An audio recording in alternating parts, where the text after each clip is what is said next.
ಅಯ್ಯೋ late ಆಗೋಯ್ತಲ್ಲ file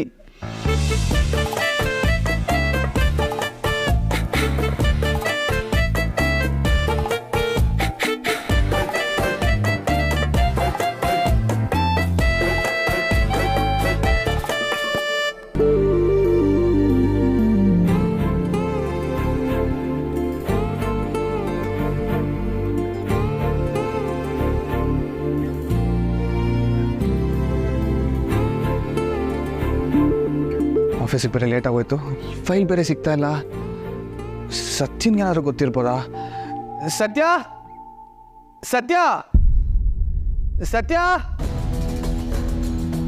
ಸತ್ಯ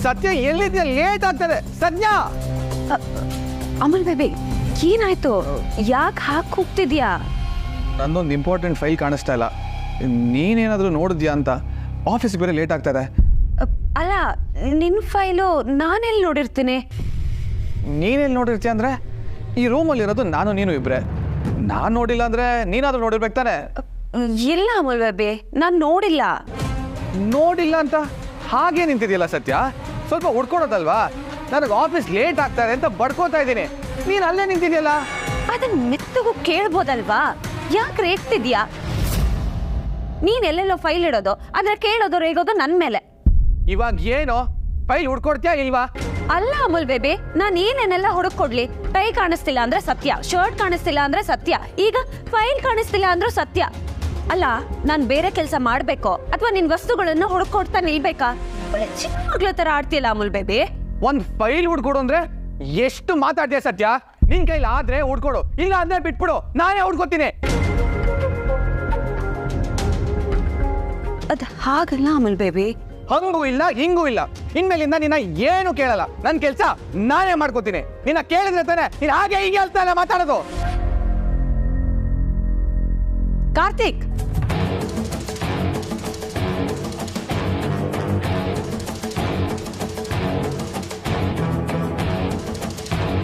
ಏನಾಯ್ತು ನೋಡಮ್ಮ ಈ ಸದ್ಯನ ಒಂದು ಫೈಲ್ ಹುಡ್ಕೊಡು ಅಂದ್ರೆ ಎಷ್ಟೆಲ್ಲ ಮಾತಾಡ್ತಾಳೆ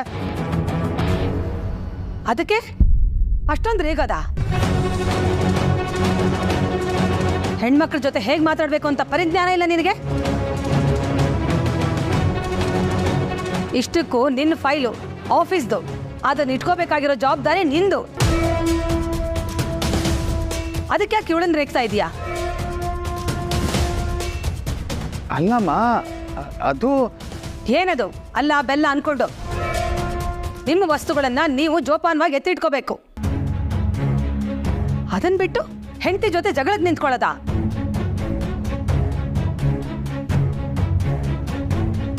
ಮಾಡೋರಿದ್ರೆ ಎಷ್ಟು ಬೇಕಾದ್ರೂ ಮಾಡಿಸ್ಕೋತೀರಾ ಅದು ಅಭ್ಯಾಸ ಆಗೋಗ್ಬಿಟ್ಟಿದೆ ನಿಮ್ಗಳಿಗೆ ಅಮ್ಮ ಇವಾಗ ನಾನು ಏನು ಮಾಡಿದೆ ಅಂತ ಎಷ್ಟೊಂದು ಬೈತಾ ಇದ್ದೀರಾ ಅದು ಲೇಟ್ ಆಗೋಗಿದೆ ಆಫೀಸ್ ಟೆನ್ಷನಲ್ಲಿ ಹಾಗೆ ಹೇಳಿದೆ ಅದಕ್ಕೆ ಏನ್ ಅದಕ್ಕೆ ಇಷ್ಟಕ್ಕೂ ಕೇಳಬೇಕು ಅಂತ ಅನ್ಸಿದ್ರೆ ನಿಧಾನವಾಗಿ ಕೇಳಬೇಕು ರೇಗೋದೆಲ್ಲ ಇಟ್ಕೋಬೇಡ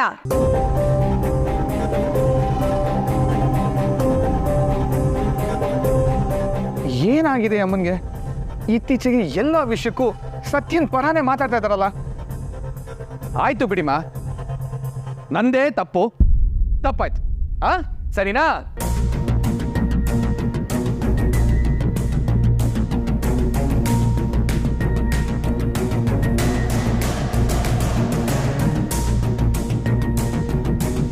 ಅತ್ತೆ ನನ್ನ ಪರ ಮಾತಾಡಿದ್ರು ಅಂತ ಖುಷಿ ಪಡ್ಲು ಅಥವಾ ಅಮುಲ್ ಬೇಬಿ ನನ್ನ ಮೇಲೆ ಸಿಟ್ ಮಾಡ್ಕೊಂಡು ಹೋದ ಅಂತ ಬೇಜಾರು ಮಾಡ್ಕೊಳ್ಳೋ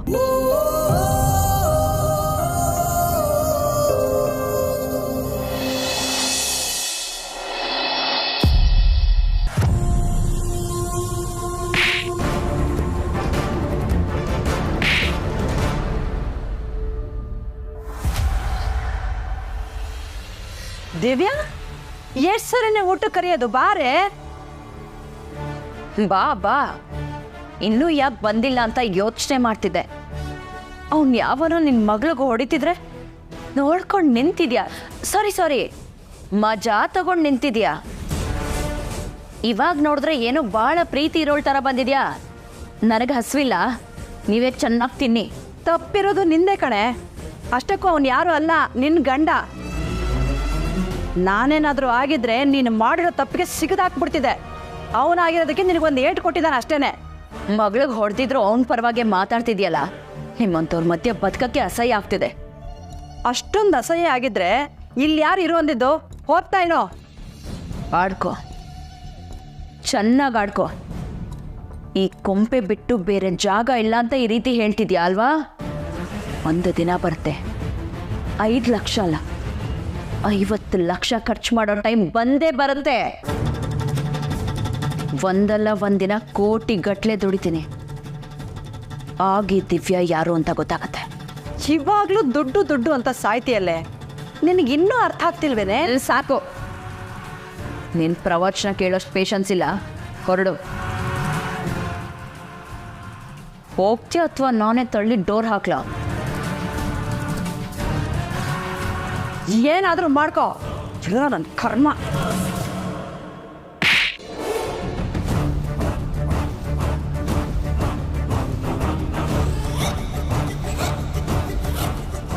ನನ್ನ ಮೇಲೆ ಕೈ ಮಾಡಿದೆ ಅಲ್ವಾ?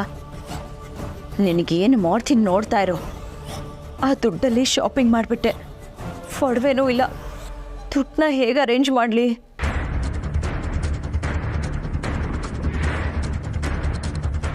ಅಂಗೈಯಲ್ಲಿ ಬೆಣ್ಣೆ ಇಟ್ಕೊಂಡು ಊರೆಲ್ಲ ಹುಡುಕ್ತಿದ್ದೀನಿ. ಇನ್ನು ದುಡ್ಡನ್ನ ಅರೇಂಜ್ ಮಾಡೋ ಚಿಂತೆನೇ ಇಲ್ಲ.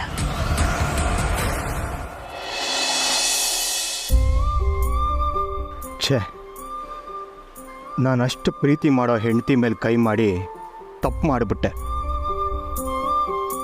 ಅವಳು ಬೇಕು ಬೇಡಗಳು ಗೊತ್ತಿದ್ರು ಹಾಗೆ ನೋಡ್ಕೊಳ್ದೇ ಇರೋದು ನನ್ನ ತಪ್ಪು. ನನ್ನ ಅಸಹಾಯಕತೆಗೆ ಅವಳ ಮೇಲೆ ಕೈ ಮಾಡಿಬಿಟ್ನಾ? ನಾನು ಅಷ್ಟೆಲ್ಲ ಹೇಳಿದ ಮೇಲೂ, ಅದು ಬೇರೆಯವ್ರ ದುಡ್ಡು ವಾಪಸ್ ಕೊಡ್ತೀನಿ ಅಂತ ಅಂದಮೇಲೂ ಅವಳು ದುಡ್ಡು ಖರ್ಚು ಮಾಡಿದ್ನ ನೋಡಿ ನನಗೆ ಸಹಿಸ್ಕೊಳಕ್ಕಾಗಲಿಲ್ಲ. ಅವಳಿಗೆ ನಾನು ಹೇಗೆ ತಿಳಿ ಹೇಳಲಿ?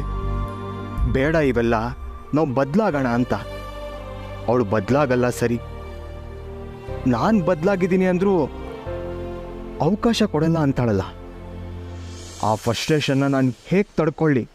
ಯಾರಿಗೆ ಹೇಳಲಿ? ಅವಳು ಹೀಗೆ ಅಂತ ನನಗೆ ಗೊತ್ತಿದೆ ಅಲ್ವಾ? ಹಾಗಿದ್ದಾಗ ನಾನೇ ಕೇರ್ಫುಲ್ಲಾಗಿರಬೇಕಿತ್ತು. ಹಾಗಂತ ಯಾವಾಗಲೂ ಅವಳ ಮೇಲೆ ಕಣ್ಣಿಟ್ಟಿದ್ರೆ ಅವಳಿಗೂ ಉಸಿರು ಕಟ್ಟಿದಂಗೆ ಆಗಲ್ವಾ? ಸಂಬಂಧದಲ್ಲಿ ಮುಖ್ಯವಾಗಿ ಬೇಕಾಗಿರೋದೇ ನಂಬಿಕೆ. ಅದು ಇಬ್ರಿಗೂ ಒಬ್ರ ಮೇಲೆ ಇನ್ನೊಬ್ರಿಗೆ ಇಲ್ಲದೇ ಇರೋ ಥರ ಆಗೋಯ್ತಲ್ಲ. ಛೇ, ನಾನು ಬೇರೆ ಅವಳ ಮೇಲೆ ಕೈ ಮಾಡಿಬಿಟ್ಟೆ. ಈಗ ಅದೆಷ್ಟು ನೊಂದ್ಕೊಂಡಿದ್ದಾಳೋ. ಇವಾಗೇನು ಮಾಡಲಿ? ಅವಳನ್ನು ಹೇಗೆ ಸಮಾಧಾನ ಮಾಡಲಿ? ಅಣೇಂದ್ರೆ, ಊಟಕ್ಕೆ ಬನ್ನಿ. ದಿವ್ಯಾ ಊಟ ಮಾಡಿದ್ಲ? ಇಲ್ಲಪ್ಪ, ಊಟ ಬೇಡ ಅಂತ ರೂಮಲ್ಲೇ ಕೂತಿದ್ದಾಳೆ. ಹಾಗಿದ್ರೆ ನನಗೂ ಬೇಡ ಅತ್ತೆ. ಅವಳೇನೂ ತಿಂದೆ ಹಸ್ಕೊಂಡಿದ್ರೆ ನಾನು ಹೇಗೆ ಊಟ ಮಾಡಲಿ? ನಿಮಗೆ ಗೊತ್ತಲ್ಲ, ಅವಳಿಗೆ ಹಸುವು ಜಾಸ್ತಿ. ಆದರೂ ಊಟ ಮಾಡಿಲ್ಲ ಅಂದರೆ ಅವಳಿಗೆ ನನ್ನ ಮೇಲೆ ಎಷ್ಟು ಬೇಜಾರಿದೆಯೋ ಏನೋ. ಅದ್ರ ಬಗ್ಗೆ ನೀವು ತಲೆ ಕೆಡಿಸ್ಕೊಳ್ಬೇಡಿ. ಕೋಪ ಬಂದಿದೆ ಅಂತ ಊಟ ಬಿಟ್ಟಿದ್ದಾಳೆ, ಆಮೇಲೆ ಮಧ್ಯರಾತ್ರಿ ಎದ್ದು ಊಟ ಮಾಡ್ತಾಳೆ. ನೀವು ಬನ್ನಿ, ಊಟ ಮಾಡಿ. ಬೇಡ ಅತ್ತೆ, ನನ್ನ ಮನಸ್ಸು ಸರಿ ಇಲ್ಲ. ಪಾಪ ಅವಳ ಮೇಲೆ ಕೈ ಮಾಡಿಬಿಟ್ನಲ್ಲ, ನನಗೆ ಅದೇ ಗಿಲ್ಟ್ ಕಾಡ್ತಾ ಇದೆ. ನೀವು ಮಾಡಿದ್ದು ಸರಿಯಾಗೇ ಇದೆ. ಅವಳು ಮಾಡಿದ ತಪ್ಪಲ್ವಾ? ನಿಮಗೆ ಸಿಟ್ಟು ಬರೋದು ಸಹಜ ತಾನೇ. ಅದಕ್ಕೇನೇ ಆಗಿದ್ರು ನಾನು ಕೈ ಮಾಡಬಾರ್ದಾಗಿತ್ತತ್ತೆ. ಅದನ್ನು ನೆನೆಸ್ಕೊಂಡ್ರೆ ನನಗೆ ಗಿಲ್ಟ್ ಕಾಡ್ತಾ ಇದೆ. ನನಗೆ ಊಟ ಬೇಡ, ನೀವು ಹೋಗಿ ಊಟ ಮಾಡಿ.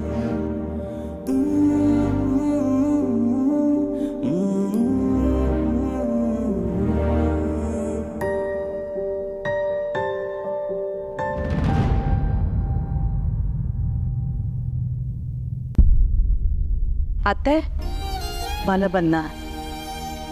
ಇಲ್ಲ ಅತ್ತೆ, ದಿವ್ಯ ಊಟ ಮಾಡಲ್ಲ ಅಂದಿದ್ದಕ್ಕೆ ನನಗೂ ಊಟ ಬೇಡ ಅಂದ್ಬಿಟ್ರು ಅಳಿಯಂದ್ರ.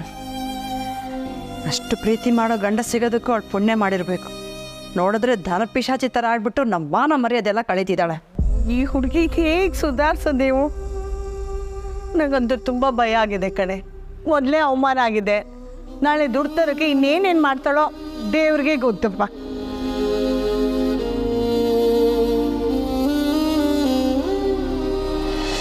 ಪರವಶನಾದೇನು ಪರೆಯುವ ಮುನ್ನವೇ ಪರಿಚಿತನಾಗಲಿ ಮರೆಯುವ ಮುನ್ನವೇ ಇದಕ್ಕಿಂತ ಬೇರೇನು ಸಿಗಬಾರದಿತ್ತೆ ನೀನು ಇನ್ನು. ಯಾಕಡಿತು ಹಾಡೋದು ನಿಲ್ಲಿಸ್ಬಿಟ್ಟೆ? ಚೆನ್ನಾಗಿ ಹಾಡ್ತಿದ್ಯಾ, ಹಾಡು. ನಾನು ಚೆನ್ನಾಗಿ ಹಾಡ್ತೀನಿ ಅಂತ ನನಗೆ ತುಂಬ ಚೆನ್ನಾಗಿ ಗೊತ್ತು. ನೀನು ಯಾವಾಗ ಬಂದೆ? ಅದೇ ನೀನು ಪರವಶನಾದೇನು ಹರಿಯುವ ಮುನ್ನವೇ ಅಂತಿದ್ದಲ್ಲ, ಅವಾಗ ಬಂದೆ. ಏನು ನನ್ನೇ ರೇಗಿಸ್ತಿದ್ಯಾ? ಜಾಸ್ತಿ ಮಾತಾಡಿದ್ರೆ ಅಣ್ಣಂಗೆ ಹೇಳ್ಬಿಡ್ತೀನಿ ಅಷ್ಟೇ. ಓ ಏನು ಅವ್ನು ಹುಲಿ, ಅವ್ನಿಗೆ ಹೇಳಿದ ತಕ್ಷಣ ನಾನು ಗಡೆ ಗಡೆ ಗಡೆ ಗಡ ಅಂತ ನಡಗ್ಬಿಡ್ತೀನಿ. ಹೇಳ್ಕೊ ಹೋಗಿ. ನಮ್ಮಣ್ಣ ಹೀರೋ ಮಂಜಣ್ಣ. ಅಲೋ, ಬೇರೆಯವರೆಲ್ಲ ಏನು ಜೀರೋನಾ? ಅವ್ರವ್ರ ಚಾಪ್ಟ್ರಲ್ಲಿ ಅವ್ರವ್ರ ಹೀರೋನೇ. ನೋಡಿದ್ಯಾ ಅಣ್ಣನ ಜೊತೆ ಸೇರಿ ಸೇರಿ ನೀನು ಎಷ್ಟು ಇಂಪ್ರೂವ್ ಆಗಿಬಿಟ್ಟಿದ್ಯಾ ಅಂತ. ಅದೇ ನೋಡು, ನನ್ನ ಜೊತೆಲಿರೋರಿಗೆಲ್ಲ ನಾನು ಸಹಾಯ ಮಾಡೋದು, ಆಮೇಲೆ ಅವರಿಂದನೇ ಒಲಿ ಬಿಡು. ಮಾವಿದೆಲ್ಲೋದಾ? ನಂಗೇನು ಗೊತ್ತು? ಅವನಂತೂ ಇವಾಗ ಫುಲ್ಲು ಬ್ಯುಸಿ. ನನ್ನ ಕೈಯಲ್ಲಿ ಸಿಗ್ತಾನೆ. ಅವ್ನು ಲವ್ಗೆ ಸಪೋರ್ಟ್ ಮಾಡಿದ್ದಕ್ಕೂ ಸಾರ್ಥಕ ಆಯಿತು. ಅವನು ಈ ನಡುವೆ ತುಂಬ ಬ್ಯುಸಿ ಮಂಜಣ್ಣ. ಅದಕ್ಕೆ ಜೊತೆ ಅದಕ್ಕೆ ಹಿಂದೆನೇ ಓಡಾಡ್ತಾ ಇರ್ತಾನೆ. ಆದರೆ ಅದಕ್ಕೆ ಮಾತ್ರ ಕ್ಯಾರೆ ಅನ್ನಲ್ಲ. ಹೌದು, ನಿಂಗೆ ಯಾರು ಗರ್ಲ್ ಫ್ರೆಂಡ್ಸ್ ಇಲ್ವಾ? ಇರಬೇಕಾಗಿತ್ತು, ಆದರೆ ಇಲ್ವೇ. ನನಗೂ ಗರ್ಲ್ ಫ್ರೆಂಡ್ ಇದ್ದಿದ್ರೆ ನಿಮ್ಮ ಅಣ್ಣನ ಥರನೇ ಫುಲ್ ಬ್ಯುಸಿಯಾಗಿರ್ತಿದ್ದೆ. ಜೊತೆಯಲ್ಲಿರೋ ಫ್ರೆಂಡ್ಸ್ಗಳೆಲ್ಲ ಮದುವೆ ಹೆಂಡ್ತಿ ಅಂತ ಬ್ಯುಸಿಯಾಗಿದ್ದಾರೆ. ನಾನು ಸಿಂಗಲ್ ಸಿಮ್ಮದ ಥರ. ನನ್ನ ಕಷ್ಟ ಯಾವ ಶತ್ರುಗೂ ಬೇಡ. ಮಂಜಣ್ಣ, ನೀ ಹೀಗಿದ್ರೆ ಆಗೋದಿಲ್ಲ. ಒಂದು ಕೆಲಸ ಮಾಡು, ನೀನು ನನ್ನ ಹತ್ರ ಟಿಪ್ಸ್ ತಗೋ. ಹುಡುಗಿರ್ನ ಹೇಗೆ ಬೀಳ್ಸ್ಕೊಳ್ಳೋದು ಅಂತ ನಾನು ನಿನಗೆ ಹೇಳ್ಕೊಡ್ತೀನಿ. ಅಮ್ಮ ತಾಯಿ, ಅಂಥ ದೊಡ್ಡ ಸಹಾಯ ನಿನ್ನಂಥ ದೊಡ್ಡವಳಿಂದ ಬೇಡಮ್ಮ. ನನ್ನ ಕಂಡ್ರೆ ಎಷ್ಟು ಹೆದರ್ಕೋತೀವ ನೋಡಿ ನೀನು. ಎದುರುಕೊಳ್ದೆ ಇದ್ರೆ ಬದುಕಬೇಕಲ್ಲಮ್ಮ ಈ ಬಡ ಜೀವ. ಮಂಜಣ್ಣ, ನಿಂಗೊಂದು ಮಾತು ಹೇಳ್ತೀನಿ, ಕೇಳ್ತೀಯಾ? ಲವ್ ಮಾಡೋ ವಿಚಾರ ಬಿಟ್ಟು ಬೇರೆ ಏನಾದರೂ ಹೇಳಿ ಕೇಳ್ತೀನಿ. ಅದಲ್ಲ ಮಂಜಣ್ಣ, ಮತ್ತೆ ನಂಗೆ ಯಾಕೋ ಅದಕ್ಕೆ ಇತ್ತೀಚೆಗೆ ತುಂಬ ಡಲ್ಲಾಗಿರ್ತಾರೆ ಅಂತ ಅನ್ನಿಸ್ತಿದೆ. ಅವ್ರಿಗೆ ಯಾವುದೋ ಒಂದು ವಿಚಾರ ಕಾಡ್ತಿದೆ. ಅವರು ಅವರಾಗೆ ಇಲ್ಲ. ನನ್ನ ಬಾಮೈದ ಏನಾದರೂ ಕಿರಿಕಿರಿ ಮಾಡಿದ್ನ? ಅವನಿಗೆ ಅಷ್ಟೊಂದೆಲ್ಲ ಧೈರ್ಯ ಇಲ್ಲ ಬಿಡು. ಮಂಜಣ್ಣ, ಅಣ್ಣ ಅತ್ತಿಗೆ ಇಬ್ರು ಚೆನ್ನಾಗೇ ಇದ್ದಾರೆ. ಆದ್ರೆ ಅಕ್ಕೆ ಮನ್ಸಲ್ಲಿ ಏನೋ ವಿಷಯ ಕುರಿತಿದೆ. ಹೌದಾ? ಸುಮ್ಮನೆ ಸಿಲ್ಲಿ ವಿಚಾರಗಳಿಗೆಲ್ಲ ಅಕ್ಕ ಬಂದು ಬೇಜಾರು ಮಾಡ್ಕೊಳ್ಳಲ್ಲ. ಏನಾಗಿರ್ಬೋದು? ನನಗೂ ಅದೇ ಪ್ರಶ್ನೆ. ಆದರೆ ಅದಕ್ಕೆ ನನ್ನ ಹತ್ರ ಏನೂ ಹೇಳ್ತಿಲ್ಲ, ಬಾಯೇ ಬಿಡ್ತಾ ಇಲ್ಲ. ಹೇಗೂ ನೀನು ಅದಕ್ಕೆ ಇಬ್ರು ಕ್ಲೋಸ್ ಇದ್ದೀರಾ ಅಲ್ವಾ? ಅವ್ರನ್ನ ನೀನು ಒಂದು ಮಾತು ಕೇಳು, ನಿಂಗೆ ಏನಾದ್ರು ಹೇಳ್ತಾರ ಅಂತ ನೋಡೋಣ. ನಾನಾ ಒಬ್ಬನೇನ? ಅಯ್ಯಪ್ಪ, ಚಾನ್ಸೇ ಇಲ್ಲ. ನೀನು ನನ್ನ ಜೊತೆ ಬತ್ತೀಯಾ? ಹೋಗಿ ವಿಚಾರಿಸೋಣ. ಕರ್ಮ, ಬಾ. ನಡಿ.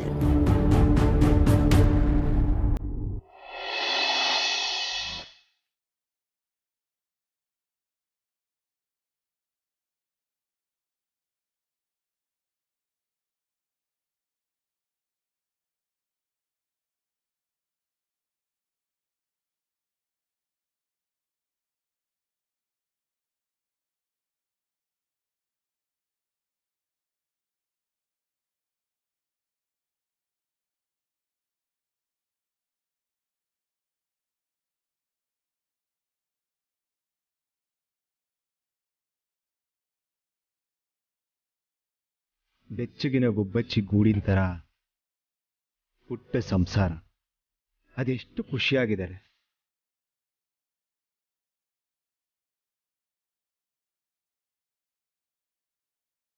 ಆ ಮಗುವಿಂದ ಗಂಡ ಹೆಂಡತಿ ಕೂಡ ಎಷ್ಟು ಖುಷಿಯಾಗಿದ್ದಾರೆ. ಇದೇ ಥರ ನಾನು ದಿವ್ಯಾ ಕೂಡ ಇದ್ದಿದ್ರೆ.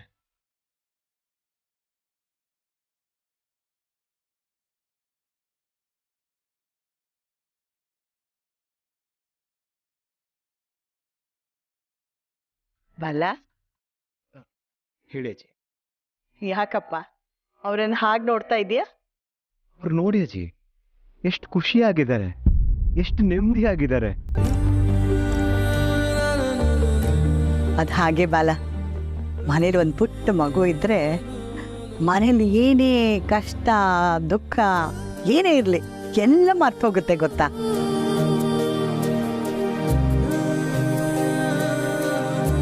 ನಮ್ಮ ಸ್ವಾರ್ಥ ಬಿಟ್ಟು ಮಗುವಿನ ಖುಷಿ, ಮಗುವಿನ ಭವಿಷ್ಯ ಅದ್ರ ಬಗ್ಗೆ ಎಲ್ಲ ಯೋಚನೆ ಮಾಡಕ್ಕೆ ಶುರು ಮಾಡ್ತೀವಿ. ಅವರು ನೋಡ್ತಿದ್ರೆ ಒಂದು ಕ್ಷಣ ಆ ಜಾಗದಲ್ಲಿ ನನ್ನನ್ನು, ದಿವ್ಯಾನ ಮತ್ತು ನಮ್ಮ ಮಗುನ ಇಮ್ಯಾಜಿನ್ ಮಾಡಿಕೊಂಡೆ ಅಜ್ಜಿ. ಹೀಗೆ ನಮ್ಮದು ಒಂದು ಪುಟ್ಟ ಸಂಸಾರ ಅಂತಿದ್ರೆ ಅದೆಷ್ಟು ಚೆನ್ನಾಗಿರುತ್ತೆ ಅಂತ ಅನ್ನಿಸ್ತು. ಸುಡ್ಗಾರ್ ಥರ ಇರುತ್ತೆ. ಏಯ್ ಎಂತದೆ ಬಾಯಿ, ಒಳ್ಳೆ ಮಾತಾಡೋಕ್ಕೆ ಬರಲ್ವಾ ನಿಂಗೆ? ನಾನು ಇರೋ ವಿಷಯನೇ ಹೇಳಿದ್ದು.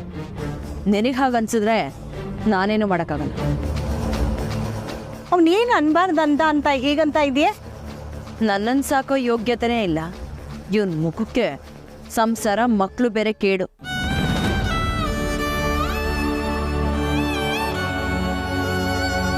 ಅವ್ರನ್ನ ಒಂದ್ಸರಿ ನೋಡು ದಿವ್ಯಾ, ಅವ್ರೇನು ಶ್ರೀಮಂತರಲ್ಲ, ಆದರೂ ಇರೋದ್ರಲ್ಲೇ ಹೊಂದ್ಕೊಂಡು ಎಷ್ಟು ಖುಷಿಯಾಗಿ ಜೀವನ ಮಾಡ್ತಿದ್ದಾರೆ ನೋಡು.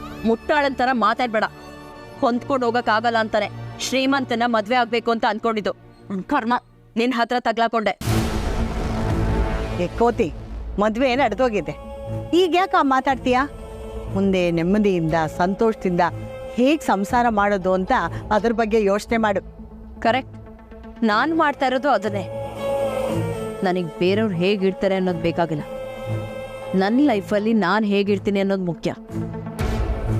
ನಂದೇ ರೂಲ್ಸು, ನಾನು ಅಂದ್ಕೊಂಡಿದ್ದೆ ನಡಿಬೇಕು. ನಾನು ಅಂದ್ಕೊಂಡಿರೋ ಥರನೇ ಬದುಕಬೇಕು. ಇದೆಲ್ಲ ಬರೀ ಕಲ್ಪನೆ ಮಾತು ದಿವ್ಯಾ. ಜೀವನ ನಾವು ಅನ್ಕೊಂಡು ಹಾಗಿರಲ್ವೇ? ನಿಂಗೆ ಇವಾಗ ಮದುವೆ ಆಗಿದೆ, ಇಷ್ಟೊಂದು ಪ್ರೀತಿಸೋಂಥ ಗಂಡ ಇದ್ದಾನೆ ಕಣೆ. ನಿಂದು ಅಂತ ಒಂದು ಸಂಸಾರ ಶುರುವಾಗಿ ಒಂದು ಮಗು ಆದರೆ ಎಲ್ಲ ಸರಿ ಹೋಗುತ್ತೆ ಕಣೆ. ಅದ್ಯಾವತ್ತಿಗೂ ಸಾಧ್ಯ ಇಲ್ಲ. ಯಾಕೆ ಹಾಗನ್ಕೋತೀಯ ದಿವ್ಯಾ? ಪ್ಲೀಸ್ ನನ್ನ ನಂಬು. ಒಂದ್ಸಲ ನಿನ್ನ ನಂಬಿ ಹಳ್ಳಕ್ಕೆ ಬಿದ್ದಿದ್ದೀನಿ, ಮತ್ತೆ ನಂಬೋ ಮಾತೇ ಇಲ್ಲ. ಅಷ್ಟೇ ಅಲ್ಲ, ಇನ್ಯಾವತ್ತೂ ನಿನ್ನನ್ನ ನನ್ನ ಗಂಡ ಅಂತ ಒಪ್ಕೊಳಕ್ ಸಾಧ್ಯನೇ ಇಲ್ಲ. ಅದರಲ್ಲಿ ಸಂಸಾರ, ಮಕ್ಕಳು ಹಗ್ಲುಗನ್ಸ್ ಕಾಣ್ಬೇಡ.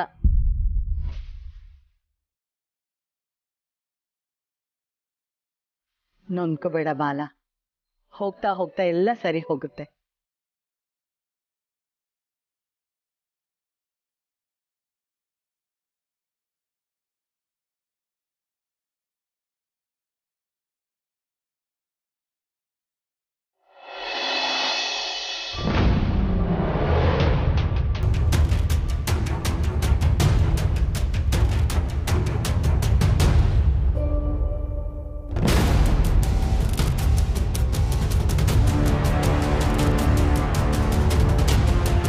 ಏ ಕಾಕ್ರೋಚ್, ಯಾಕೋ ಇಷ್ಟೊತ್ತು? ನಾನು ಆಗ್ಲಿಂದ ವೇಟ್ ಮಾಡ್ತಾ ಇದ್ದೀನಿ.